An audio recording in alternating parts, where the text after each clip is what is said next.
MPC today met and has unanimously decided to maintain the key repo rate unchanged at 3.5% per annum.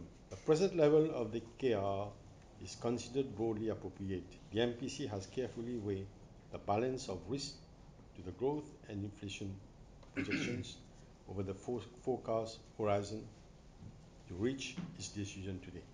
On the domestic front, in Mauritius, the growth momentum is expected to remain sustained, though the global economic environment is still subdued.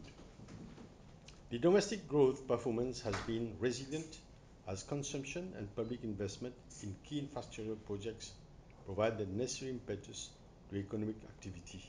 Almost all sectors are expected to support growth, with the buoyant construction sector reaching a growth rate of about 8%.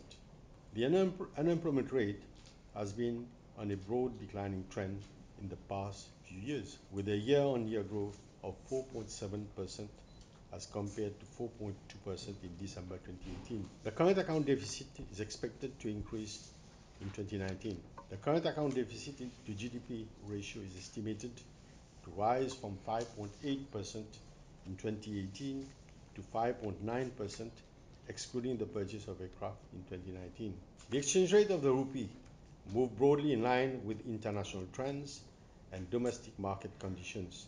On a nominal effective exchange rate basis, the rupee depreciated by 0.6% in April 2019, following a depreciation of 0.9% in March 2019.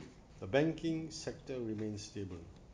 On the positive side, the NPL ratio in Mauritius improved from 4.6% to 4.1%. Inflationary pressures in Mauritius remain mild.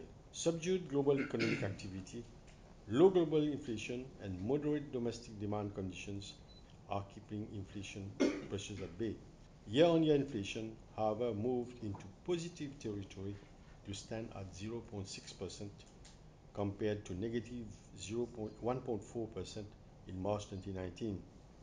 Core 2 inflation, which excludes food, beverages, tobacco, mortgage interest, energy, and other administered prices, remains stable at 1.9% since January 2019.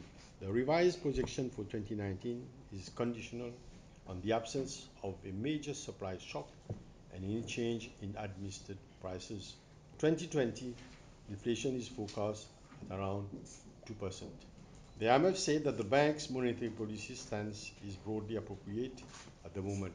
The IMF encouraged the bank to continue its efforts to contain excess liquidity in the banking system, to announce and track a medium-term inflation objective. These recommendations, together with the technical assistance provided by the IMF to the bank earlier this year, will help the bank improve the conduct of its monetary policy.